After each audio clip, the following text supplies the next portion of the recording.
All right, hey folks, this is a quick 249 data structures video. I wanted to introduce the critters to you. This is a demonstration that we're looking to add in. The first one I just want to show you when we do the next assignment, which is lists, we are going to use this hopefully as a way to kind of demonstrate. So what I've got is some code that I've generated. Claude helped me with this, and we have like a little virtual petri dish. So I'm going to add a couple of different specimens. All right, so I've got this little guy, some green guys, some purple guys. I'm going to pick one of these guys here. I'm going to randomize the values.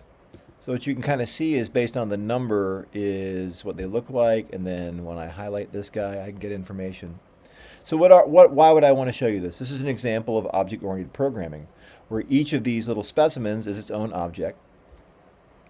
I can make him stop wandering, or I can keep him here. I can make him start wandering again. I can go to a different guy. I can add some more specimens, randomize, things like that. Then I could start it over, add a few more.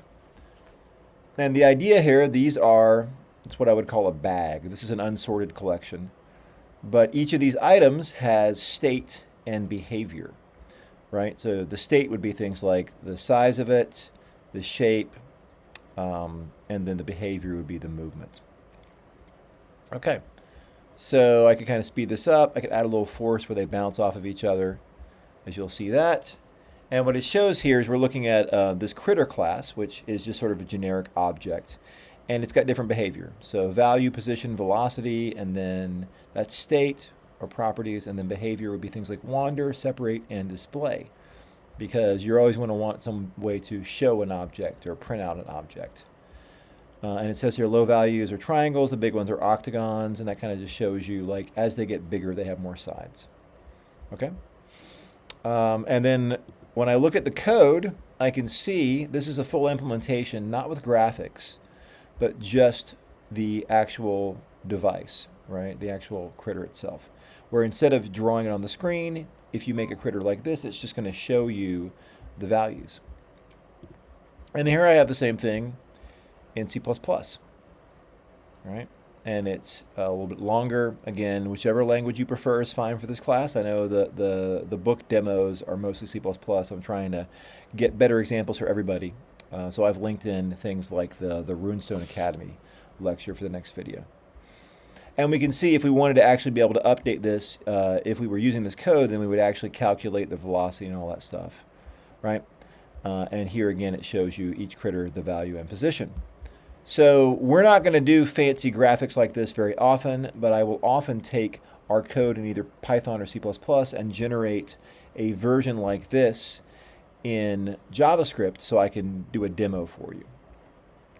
All right, and I want to show you now the next example, which I should be able to load up real quick, assuming I can find it. Fantastic, good.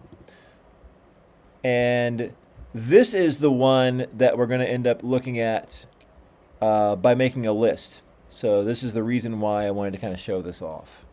Okay, so we already know what the objects are. Let's make 20 of these guys. There they are.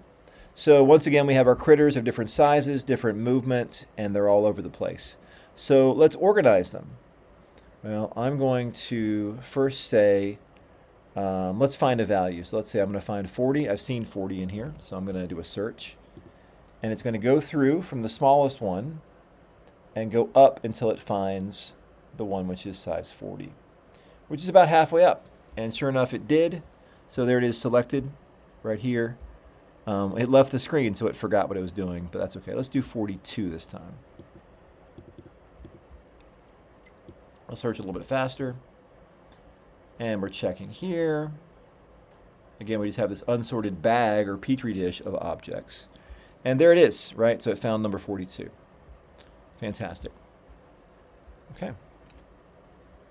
We'll play around with operations versus in later on and the measurements here. But I wanted to show you some of the code we've got. Again, what this is doing is creating a bunch of objects at random, and then it's going to put them in a list, and it's going to measure the time that took. And then it'll do a linear search where you just look for each item one at a time. And I've got the same thing down here, which you build the list and then we do a linear search of that list. And a lot of this is just making it look nice where it prints out the information so you get a little table. Okay.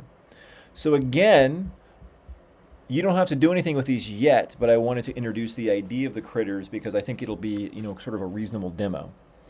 The assignment you've got right now in the reading and in the homework does not use these, but the next one will because we'll be using this list. You're doing a search. So I guess actually the search that you do in H21 is kind of similar to this. You're searching for the name of an item, like an apple or a sword, instead of a number, but this was very equivalent. So I'll include these demos for you to look at, to play around with if you'd like. They're not yet part of an assignment, but I thought it was worth sharing so I can kind of get you used to that. All right, thanks a lot. The algorithm provides, and we'll talk to you soon. Thanks a lot.